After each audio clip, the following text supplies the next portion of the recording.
Buat teman-teman yang hobi burung, jangan lupa mampir di channel Garasi Burung TV ya. Jangan lupa juga buat like, comment, and subscribe.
Ya, selamat siang Om Heri. Siang.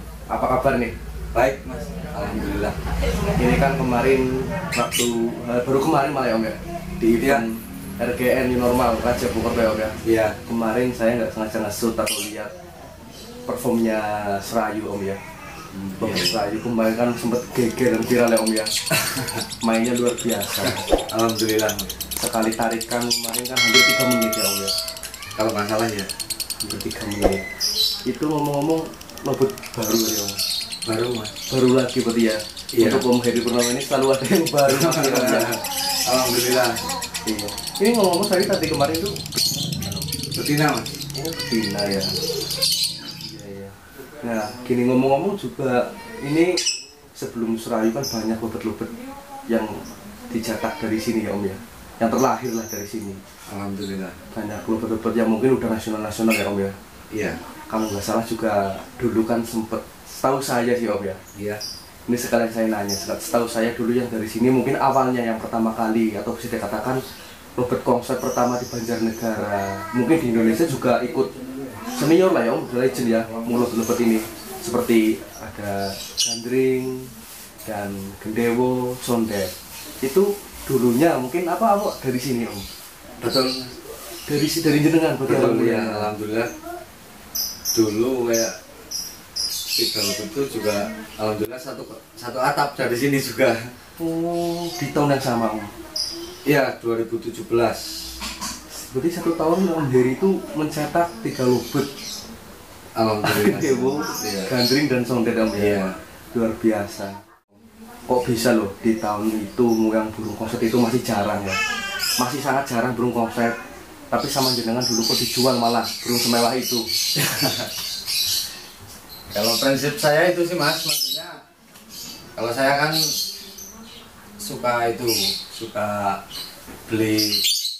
suka nyoba lah intinya gitu. Buat beli burung yang bahan-bahan itu terawat. Kalau sampai jadi kan suatu kebanggaan tersendiri. Dan kalau udah jadi pun, kalau prinsip saya itu maksudnya saya jual. Artinya juga selain buat belajar saya lagi, maksudnya coba ganti materi lain gitu. Kalau nggak saya jual malah saya hanya bisa ditutup, hanya terpaku di situ aja. Iya, ya. Mungkin akan kesulitan pegang burung lain, akan stay di segitu-gitu aja. Iya. Mungkin ya Om ya. Berarti 3 burung luar biasa Om ya. Nah gini Om, untuk gandring atau gendeo dan sondekan kualitasnya itu kan nggak dipungkiri lagi ya Om ya, benar-benar burung nasional Om ya. Mungkin satu Indonesia udah tahu semua burung itu. Iya. Nama besar semua dan termasuk legend semua ya Om. Alhamdulillah. Ikut bangga berarti ya Om ya. Ikut bangga Mas. Ikut bangga Masnya, burung dari sini jadi tontonan lah ibaratnya buat seluruh lovebird Mania Indonesia yang walaupun ya itu apa ya, ada Bejo sama ADWC itu juga perannya itu kan sangat besar. Om Darso ya. Iya Om Darso perannya sangat besar, ikut untuk mensukseskan lovebird tersebut gitu. Iya, nah untuk waktu dulu Om, mungkin waktu pas take over 3 burung itu, jenengan itu jualnya itu mungkin masih bahan atau udah seperti itu, udah spesial, udah multi seperti itu nampilnya? Kalau jualnya burung sama saya udah prestasi juga nih Mas. Cuma masih main di laber itu. Belum tembus ke nasional ya? Belum sempat bawa ke event besar. Kalau dibilang konsep ya udah, cuma memang belum terlalu stabil. Gitu ya. Nah mungkin ya rezekinya itu di mereka ya Om ya. Iya betul. Jadinya juga tambah luar biasa pas sama mereka ya. Kita kan juga itu kan prinsipnya, jadi ada yang berani ya dijual lah ya biar ganti materi. Betul ya. ya. Oke. Ini kan mungkin banyak teman-teman yang ngefans mungkin sama jenengan ya Om ya. Juga banyak yang pengen tahu nih kunci suksesnya jenengan. Om Heri kan bisa dikatakan itu dari 2017 ya? Iya, 2017 muncul lovebird konsep iya. Dan sampai sekarang masih eksis mencetak lovebird konsep ya Om. Mungkin bisa dikatakan itu udah berpuluh-puluh konsep yang muncul dari tangan Om Heri ini. Nah, bisa dikasih tipsnya enggak Om? Cara pemilihan bahannya Om, bahan yang mungkin ada harapan ke konsep versi jenengan gitu loh, yang dicari gimana menurut jenengan? Kalau versi saya itu sih burung harus punya gelagat Mas. Harus punya gelagat, artinya punya tanda kalau misalkan dia mau ngekek, itu yang nomor 1. Yang kedua itu burung punya durasi stabil. Durasi stabil ya. Berarti misalkan ya Om, durasinya 30 ya, 30 terus. Iya, kan gini Mas, ada burung yang katakanlah durasinya 1 menit lebih lah ya, tapi sering ngeluarin 10 atau 15 detik. Artinya kan kurang stabil durasinya. Tapi yang burung nggak terlalu panjang, katakanlah 20 detik, tapi tiap kali bunyi nggak jauh dari durasi itu, termasuk salah satu ciri-ciri juga sih kalau menurut saya. Oh iya. Dan yang ketiga itu lagu juga, nada. Nah, tak potong dulu bentar ya Om. Ini lagu, masalah lagu ya Om. Iya. Banyak teman-teman yang kadang nanya loh, lagu yang dicari itu lagu gimana Om? Lagunya loh. Iya, kalau lagu sih bukan jadi patokan utama ya kalau saya. Karena kan ada juga yang burung, katakanlah burung biasa, cuma lagunya bagus karena di rumah itu atau di tempat itu ada lagu konsernya juga kan. Kalau lagu konser kan kebanyakan lagunya kering kan ya. Iya, renyah ya. Iya, lagunya kering, tapi banyak juga yang lagu biasa lagunya kayak gitu. Itu faktor masteran sama faktor birahi juga bisa kalau menurut saya.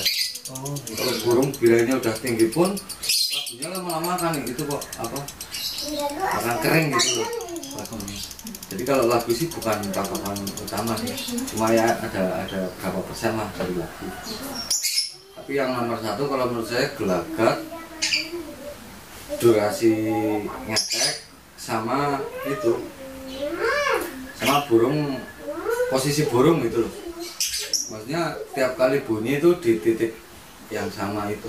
Oh, Itu juga salah satu ciri-ciri maksudnya atau kriteria gitu. Tapi Kan ada burung yang gacor cuma bunyinya berantakan loh mas, maksudnya artinya kadang Iya. di bawah, di samping atau di tengah ya. nah gini om, dalam artian kayak gitu ya om, 3 poin tadi ya om ya, 3 poin itu. Nah untuk dobelannya om, itu wajib nyari bahan yang dobelannya udah double atau gimana om? Kalau saya sih ya kalau ada sih yang kayak gitu ya mas, maksudnya kan ya udah jelas ya. Iya. Tapi kan kalau buat yang belum ada dobelan kan patokan saya hanya seperti itu sih mas, yang 3 tadi itu. Ya tadi itu ya. Kalau dobelan menurut saya malah udah konslet kan, itu burung Udah konsel udah keluar double berarti ya? iya. Nah mungkin kan cari bahannya kayak gitu 3 poin tadi, dan ntar dibikin bisa biar gacor terus ada dobelannya, terus ada pasangannya sampai punya des pasangan, itu gimana om? Kalau saya lihat di dalam kan sesingkat itu loh, bisa burung kok bisa jadi enak sama jenengan dalam waktu singkat. Sedangkan yang lainnya itu kan bertahun-tahun itu nyoba, mungkin saya juga nyoba nggak pernah jadi om gitu. Mungkin itu sih mas, mungkin pemilihan bahannya belum pas ya gitu. Tapi kalau masalah dobelan itu ya ada yang lama, ada yang cepet. Nggak semua cepat kok mas, ada yang lama juga ada. Tapi itu seiring berjalannya waktu sih. Tapi kalau burung udah punya ciri-ciri yang saya sebutkan 3 itu tadi, insya Allah kedepannya sih seiring berjalannya waktu akan keluar sendiri kok. Dobelannya ya kayak dobelan, terus birahinya makin naik, emosinya juga ada, tergantung perawatan sehari-hari juga biasanya akan keluar. Oh gitu ya. Nah mungkin gini mas, dobelan itu keluar itu ketika burung itu nyaman atau gimana mas? Burung kalau menurut saya burung birahinya udah bagus, udah stabil, sama emosinya. Emosinya burung tuh udah ada gitu. Pasti dobelan keluar biasanya gitu ya? Iya. Kalau udah memiliki kriteria seperti itu tadi. Oke. Om Heri, menurut kita kan ya om, kalau saya nanya gini, konsep itu sebenarnya apa sih om menurut jenengan? Terus konsep itu bisa dibikin nggak sih dari 0 semua burung itu bisa bikin konsep atau enggak menurut jenengan? Gitu. Kalau semua burung ya enggak nama. Enggak semua burung. Banyak yang enggak itu malah enggak jadi. Kalau dibilang dari 0 sana jadi banyak yang enggak jadi. Cuma burung-burung tertentu yang punya emosi tinggi, birahi stabil, sama kemampuan ngekek.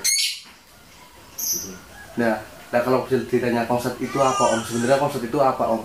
Lovebird yang gimana loh? Sebenarnya konslet, jadi kan konsep itu apa? Apalagi kan sekarang kan banyak fenomena lovebird konsep itu bermunculan om. Iya. Dulu kan bisa dikatakan satu Indonesia pertama Kusumo. Iya. Titik pertama konsep lovebird konsep pertama Indonesia Kusumo. Iya. Kok makin kesini malah mungkin bisa dikatakan lovebird konsep itu udah ribu-ribuan ya om ya? Iya. Udah banyak banget om. Berarti kan kalau pandangan saya kan konsep bisa dibikin apa gimana loh? Banyak banget loh sekarang gitu. Ya kan itu kan juga itu mas, karena sekarang kan udah banyak banget peternak lovebird juga kan. Otomatis apa jumlah burung pun udah jauh lebih banyak dari dulu. Dan itu kalau konsep itu menurut saya ya burung yang punya emosi gitu, punya emosi, cuma ngeluarin emosinya itu bunyi gitu. Maksudnya enggak, kan ada yang ngeluarin emosinya malah nekel atau gimana, maksudnya Iya, nakal benar, gitu. benar. Tapi itu ngeluarin emosinya itu larinya ke bunyi. Iya. Nah untuk pemahamanmu, kadang kan gini om, banyak yang beranggapan lovebird konsep itu bisa dibikin karena birahi dibikin jebol, pakai pakan kencang terus jemburnya sporete om. Katanya birahi jebol terus lovebirdnya jadi konslet. Dan saya lihat pun juga kebanyakan lovebird konslet itu dilihat tuh kayak burung udah birahinya udah mentok apa yang udah galau gimana gitu. Itu menurut jenengan bener apa enggak menurut jenengan dong untuk versi yang kayak gitu birahi jebol konslet? Pemahaman jenengan. Kalau pemahaman saya sih enggak mas. Bukan larinya bukan ke situ ya? Iya. Bukan dari birahi tinggi. Kalau semua burung maksudnya, Iya. kalau burung konslet karena birahi tinggi atau gimana ya, semua burung lembut bisa konslet lah mas. Iya. Ya tapi kan nggak semua. Nggak semua. Artinya burung kan tingkat emosinya kan beda-beda mas. Ada yang ada yang emosinya tinggi, ada yang enggak kan kayak gitu. Benar ya. Jadi ya mungkin burung-burung yang emosinya dan birahinya bagus aja yang bisa jadi konslet atau ke titik terbaiknya dia. Oke, nah tadi bilang kan emosi om ya. Iya. Untuk burung vektor kan termasuk emosi nggak om? Yang vektor loh, yang tarung itu termasuk menurut jalan itu emosi bukan? Emosi juga. Emosi. Ya makanya kalau burung konslet itu awalnya juga kebanyakan vektor kok mas. Oh, baik. Termasuk jalan dulu ya om. Kok prospek yang dulu aja. Iya. Seperti gandring. Itu dulunya burung gimana om? Kan tadi belum dibahas ya. Iya. Nah, 3 burung condet, gandring sama gendewo. Dulu awalnya sebelum ada master konslet lah ya, masih Iya. jarang ada teori konslet, masih jarang. Itu awal mulanya jangan itu dapatnya di mana dulu burungnya? Awalnya juga itu mas, gendewo sama gandring itu yang benar-benar full vektor tuh burung. Vektor, real burung vektor. Vektor ya pas beli aja itu kok masih di tempat teman tuh kan ada berapa burung itu. Sempat saya tempel tuh. Iya. Ya gendewo juga dulu kayak gitu. Sempat saya tempel, bunyi dia narung kayak burung vektor biasa. Artinya kan emosinya juga tinggi burung. Burung suka saya hilang om. Sayapnya hilang. Persis burung vektor ya. Iya. Nah, lagi tapi ya gendewo sama gandring. Nek sondet itu berarti gacor dulu, udah gacor. Iya, kalau dia burung emang bawaannya dari awal itu nggak terlalu agresif, burungnya itu santai. Oh iya. Jadi kalau vektornya sih emang kurang ya awalnya. Kalau yang gandring sama gendewo dulu juga burung vektor mau pakai ini itu malah senang banget lah. Iya. Oh jelekin dulu ya. Iya. Oke. Nah gini om, mungkin di 2017 yang masih jarang tuh, saya jarang orang yang tahu teorinya ya om ya. Jenengan udah pegang gendewo, sondet dan gandring. Itu untuk pola rawatannya om, itu jenengan berarti kan bener-bener belajar sendiri dari nol om. Iya. Bener-bener belajar, belum ada, mungkin itu masih jarang banget om ya. Nah, belum tahu Teori-teori konslet gitu masih jarang ya. Nah dulu gimana om, kok bisa loh dari burung vektor ke konslet? Itu gimana om, kok bisa gitu, diapain sama jenengan? Nah gini mas, dulu tuh kan vektor ya sempat maksudnya dari awal emang burung udah saya bawain lapangan tuh. Dulu kan zamannya masih vektor. Nah, dia termasuk kategori burung vektor juga. Saya bawa lapangan, dia keluar emosi mas, keluar bunyi sama ngering. Nah lama-lama kan maksudnya kok burung ngering terus gitu loh kan, akhirnya saya koloni sama yang lain, biarin emosinya maunya dia mau ngering atau gimana, yang penting pikiran saya tuh burung mau tenang dulu aja gitu. Kalau bunyi nanti insya Allah kan menyesuaikan gitu. Dan lama-lama sering saya koloni itu nggak full loh, artinya saya temukan sama yang lain, nanti suruh bunyi lagi sendiri, temukan lain, lama-lama malah maksudnya emosinya stabil, artinya dia masih punya emosi bunyi tapi dengan bawaan yang tenang, bawaan yang santai atau udah nggak ngering atau gimana. Nah gitu ya. Nah mungkin untuk rawatan hariannya itu standar atau gimana om untuk dulunya itu? Rawatan harian saya rasa semua sih Standar ya. Nah untuk pakannya pun juga pakai pakan yang sendiri atau pakan biasa dulu? Kalau pakan sih itu sempat, kalau pakan nyoba-nyoba sih mas. Nyoba. Iya maksudnya pakan sendiri tapi artinya oplos ini gitu. Juga dulu belum bikin produk ya om ya? Belum. Udah pakai pakan sendiri cuma belum bikin produk. Belum. Oh. Ya karena masih tahap percobaan kan. Tapi udah terbukti kali ya, bahkan sampai sekarang 20 kali. Dulu sempet itu nggak om nyoba, udah nyobain yang pakai gludok sama kotak ada jodohnya? Itu belum tren dulu berarti. Belum. Oh. Belum, burung masih sanggar kapsul sendiri-sendiri masih. Cuma seiring berjalannya waktu burung udah gacor banget. Kan gimana ini biar nggak bunyi, malah sampai bingung gitu. Iya. Sampai bingung burung Siang malam bunyi ya? Iya, maksudnya kan kasihan juga kan lihatnya. Capek atau apa? Tujuannya sebenarnya buat istirahat mas. Istirahat burung. Taruh sanggar kotak sama glodok, tapi ketika sendiri dia masih tetap bunyi. Nah, kita kali cariin teman gitu loh, Kasih jodoh. ya buat ngeredam bunyinya aja. Dulu waktu awal gitu mungkin kan udah feeling gak waktu ini burung gak tepat, ini konsep nih seperti Kusumo gitu. Pada pikiran itu enggak dulu? Enggak mas, Gitu. enggak awal.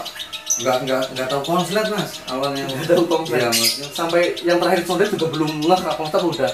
kalau itu Udah ngeh ya. Mungkin gandeng dulu belum ya. belum. Oh, wah, burung edan ini. Banyak kan Itu gitu. ya belum ngerti konsep itu. Luar biasa ya. Mungkin bisa dikatakan pertama kali ya Om ya. Burung pertama kali di Banjarnegara ya. Kayaknya ya loh. Termasuk burung Iya. pertama ya. Legend ya Om ya. Iya. Ini di 2020 ya Om ya.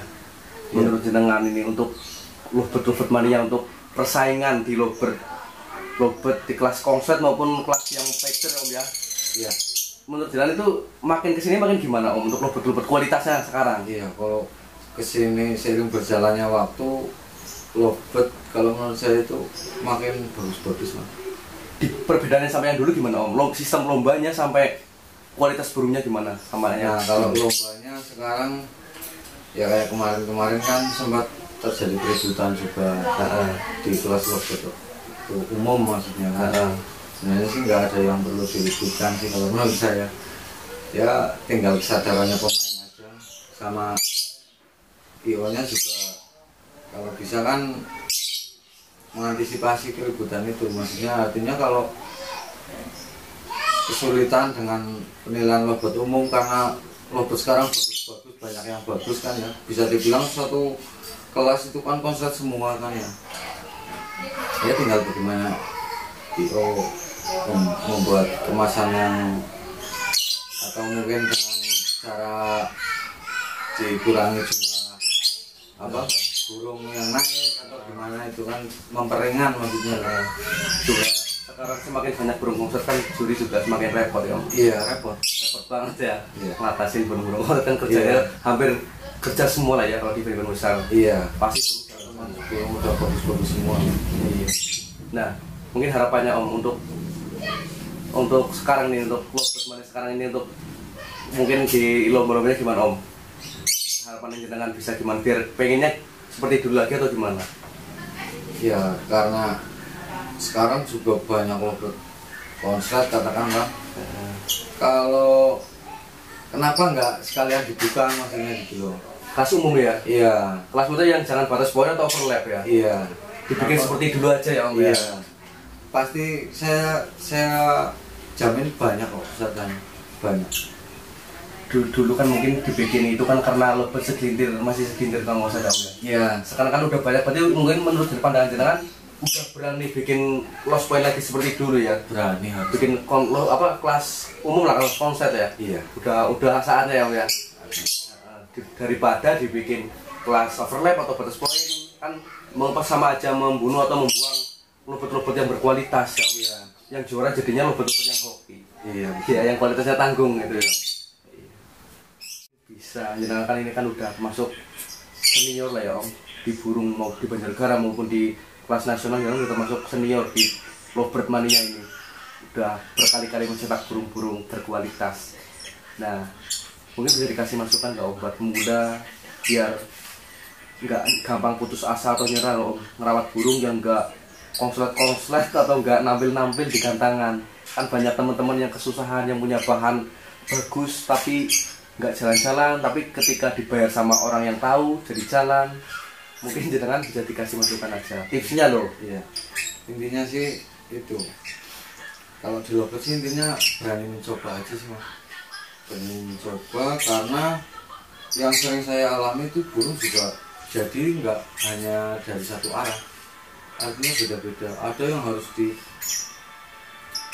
kasih pasangan dulu, ada yang harus disinggol dulu, ada yang harus disendiriin, ada yang harus di koloni, itu beda-beda sih mas. Oh itu ya, Intinya harus berani mencoba aja, mencoba dalam arti yang wajar-wajar aja mas, maksudnya khususnya rawatan lah ya. iya. Kalau yang Nyeleneh ekstrim itu kah jangan. usah ya. Iya. Yang katanya suntik atau apa itu enggak masuk akal ya. Enggak masuk akal itu mas, itu penyiksaan. Bener iya sih. Kasihan malah burung. Iya. Nah, juga untuk yang punya burung-burung yang standar lovebird, mungkin yang masih vector atau yang sardot, itu ada kemungkinan konsep berarti masih ada ya om ya. Tadi kan jangan bilang burung vector juga kebanyakan malah konsep ya. Iya, ada mas. Ada. Berarti jangan pernah minder ya om ya, yang punya burung-burung yang masih standar berarti pendek. Iya. Maksud saya walaupun katakanlah sering pegang burung konslet gitu, tapi burung vector aja saya masih suka kok mas. Masih main burung vector ya. Masih ada. Cuma ya pohon kira nggak main om ya. Kalau pohon Iya. Nggak main gitu. Iya. Apa pantangan gitu? Enggak sih, enggak pantangan. Pantangan. Cuma fokus ke dewasa. Dewasa. Nah. Oke juga, oh ya teman-teman, ini juga Om Heri juga meskipun burungnya udah bagus, tapi masih tadi pelihara burung-burung yang harga-harga berapa tadi Om? Iya, Om Bio kan masih Om Bio banyak kan, kok. Ya. bahkan tadi yang apa? Tadi yang bilang Om yang dijual ke Pangkal Pinang itu belinya apa? Belinya kan Om Bio kan Om ya? Iya, saya beli di Om Bio kan kok. Di postingan real ya Om ya? Iya. Di Om Bio kan sekarang udah konsep ya Om ya? Alhamdulillah di sana udah jadi kok. Saya juga jualnya Murah. iya, Murah. Belinya juga murah lagi Om. murah.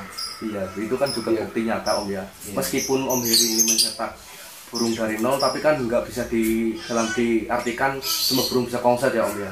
Iya, betul. Itu memang konsep itu sebenarnya rezeki ya Om ya. Tapi kalau khusus untuk Om Heri ini kan rezekinya yang nggak habis-habis. Selalu dikasih rezeki terus sama yang di atas ya Om ya. Amin. Iya, gitu. Mungkin segitu aja teman-teman ya Om Heri. Semoga dengan ada videonya ini, bisa bermanfaat buat teman-teman ya Om ya. Biar nggak penasaran lagi sama Om Heri ini kondisi sukesnya gimana. Karena kan udah suhu lah, udah senior lah, ilmunya juga udah matang. Mungkin segitu aja ya Om Heri. Ini makasih waktunya Om. Iya.